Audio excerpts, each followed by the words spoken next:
উনি বলছে যে যে একদল আগে খেয়ে গেছে এখন আরেক দল এসে খাচ্ছে, ঠিক আছে, বা আরেক দল এসে খাবে। আমরা এরকম কেউ চাই না।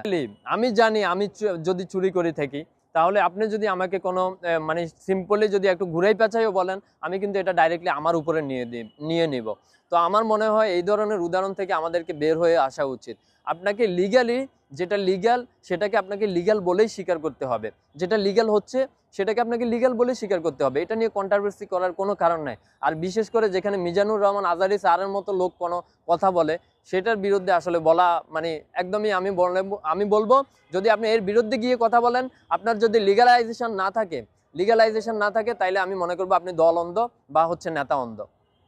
প্রথম কথা হচ্ছে রাজনীতির বাইরে আসলে কিছু নাই। আর রাজনীতি ইসলামের একটা বিশাল অংশ, কিন্তু বাংলাদেশের শিক্ষাক্রম কারিকুলাম দিয়ে আমাদেরকে আসলে ইসলাম এবং রাজনীতির মধ্যে থেকে বিশাল একটা তফাৎ এবং ব্যবধান সৃষ্টি করে দেওয়া হয়েছে। কেন দেওয়া হয়েছে? তাদের পিছনে হয়তোবা কোনো ইন্টেনশন ছিল, অবশ্যই আছে, কিন্তু রাজনীতি একটা বিশাল অংশ।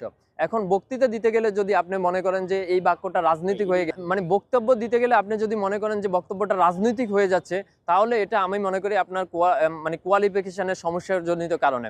আপনি দেখেন মিজানুর রহমান আজারি স্যার একজন বিশেষ বাংলাদেশের একদম নয়নমণি বলতে পারেন। উনি বলছে যে যে একদল আগে খেয়ে গেছে এখন আরেক দল এসে খাচ্ছে, ঠিক আছে, বা আরেক দল এসে খাবে। আমরা এরকম কেউ চাই না। এখন বাস্তবতা তো এটা হচ্ছে ভাই, আমি মিজানুর রহমান আজারি স্যার কি বলছে ওটা দিয়ে উদাহরণ দিতে চাই না, আমার এলাকার থানার উদাহরণ দিই। আমার এলাকাতে থানাতে আগে একজন চাঁদা উঠাতো, এখন উনি চলে গেছে, এখন আরেকজন চাঁদা উঠাচ্ছে।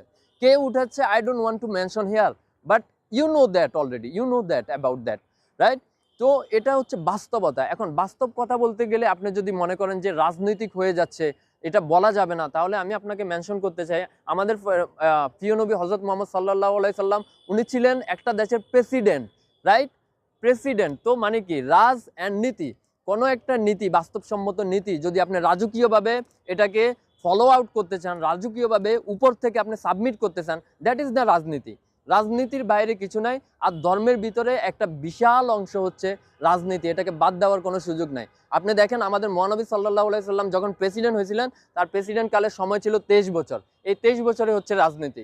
এখন আপনি তার আগের লাইফটা মানেন কিন্তু তার রাজনৈতিক লাইফটা মানেন না, তাইলে হইলো কিভাবে ভাই? আপনাকে যদি আপনি 18 কোটি জনগণের একসাথে হয়ে কথা বলতে চান, so you have to come to the point for a politics. আপনাকে রাজনীতিতে আসতেই হবে, রাজনীতির বাইরে কিচ্ছু নাই। ডাজেন্ট ম্যাটার মুদি দোকানদারি, ডাজেন্ট ম্যাটার মসজিদে ইমামতি, রাজনীতির বাইরে আসলে আপনি চোর আমার তেমন একটা গায়ে লাগবে না। কিন্তু এখন যদি আমি বেসিক্যালি আমি জানি আমি যদি চুরি করে থাকি, তাহলে আপনি যদি আমাকে কোনো মানে সিম্পলি যদি একটু ঘুরাই পেঁচাইও বলেন, আমি কিন্তু এটা ডাইরেক্টলি আমার উপরে নিয়ে নিব। তো আমার মনে হয় এই ধরনের উদাহরণ থেকে আমাদেরকে বের হয়ে আসা উচিত। আপনাকে লিগ্যালি যেটা লিগ্যাল সেটাকে আপনাকে লিগ্যাল বলেই স্বীকার করতে হবে। যেটা লিগ্যাল হচ্ছে সেটাকে আপনাকে লিগ্যাল বলেই স্বীকার করতে হবে। এটা নিয়ে কন্ট্রোভার্সি করার কোনো কারণ নাই।